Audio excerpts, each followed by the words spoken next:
শীতকাল পড়েছে, আর এই শীতকালে যদি পিকনিকই না করলাম তাহলে কি আর করলাম বলো তো? সেই পিকনিক করলাম কিন্তু ব্লগ শেয়ার করলাম না, তাহলে আর কি বা হলো, তাই না?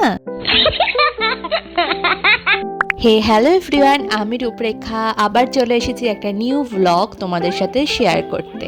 হ্যাঁ, ভিডিওটা ভালো লাগলে ফেসবুক থেকে দেখলে ফলো, আর ইউটিউব থেকে দেখলে সাবস্ক্রাইব করতে ভুলবে না, অবশ্যই যেন মনে থাকে। যাই হোক, সকাল সকাল রেডি হয়ে নিয়ে বেরিয়ে পড়েছি, চলে এসেছি স্টেশন।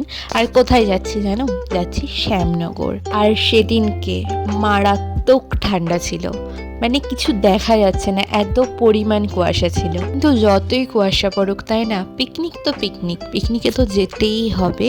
তার জন্যই আমি এত সকালে বেরিয়ে পড়েছি।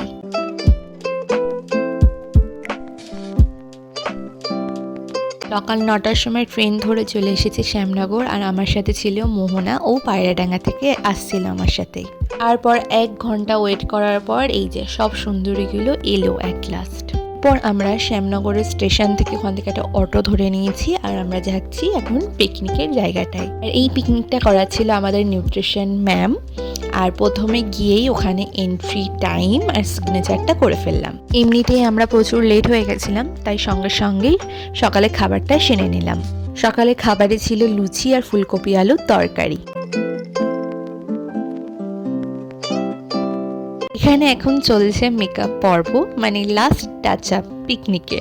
এবার অনেকে বলবে, বাবা তোমরা তো মেকআপ ছাড়া চলতেই পারো না। হ্যাঁ, সত্যি পারি না, কারণ এত দাম দিয়ে মেকআপ প্রোডাক্টগুলো কিনবো, তা সাজবো না? আর মেয়ে হয়েছি বস, সাজতে তো হবেই। এরপর আমরা ওই জায়গাটা থেকে একটা জায়গায় এসেছিলাম, মানে রাস্তাটাই চারিপাশটা এত ভালো লাগছে, কিন্তু ঠান্ডাও লাগছে প্রচন্ড। আর এই যে আমি সেদিনকে এই জিন্স আর টপ আর এই সোয়েটারটা পরেছিলাম।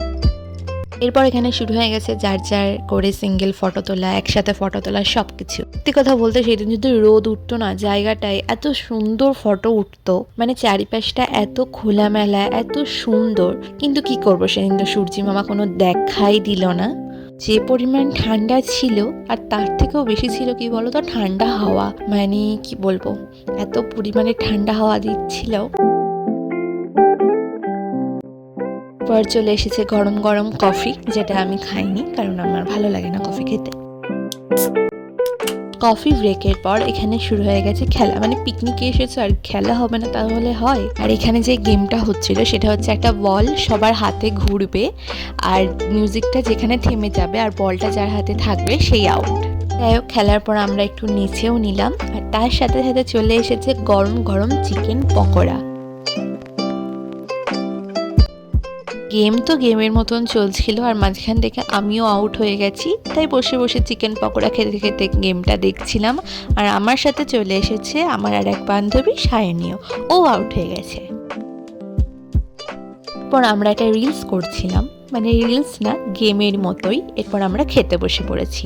আর আজকের মেনুতে ছিল আলু বিরিয়ানি, চিকেন চাপ, চাটনি, পাঁপড়। আর আমরা সবাই একসাথে এক টেবিলেই বসেছিলাম, মানে 4টে চেয়ার, কিন্তু ওই দিক থেকে 2জন পাশাপাশি বসে পড়েছিল। খাবারটা খুব ভালো ছিল, আর তার সাথে আমার বেস্ট যেটা লেগেছে সেটা হচ্ছে চাটনিটা ছিল টমেটো ফ্রুট চাটনি, কিন্তু ফ্রুট চাটনির মধ্যে টমেটো ছিল বলে আমার দারুণ লেগেছিল। এরপর খাওয়া দাওয়া শেষ করে নিয়ে আমরা যে অটো করে গেছিলাম সেই অটোওয়ালাকে বলে রেখেছিলাম, যেহেতু খুব ভিতরে ছিল পিকনিক স্পটটা, তাই ফেরার সময় অসুবিধা হতো, তার জন্য বলে রেখেছিলাম। অনেক দিন পর সবার সাথে অনেক অনেক মজা করেছি। তো এই ছিল আমার একটা পিকনিক ব্লগ, কেমন লাগলো জানিও, আর না জানালো লাইক করতে ভুলো না। এরপর বাড়ি ফেরার পথে মার জন্য গরম গরম আলুর চপ নিয়ে এসেছিলাম। তো এইটুকুই ছিল ব্লগটা, আবার দেখা হবে অন্য কোনো একটা ব্লগে। এখনকার মতন টাটা, বাই।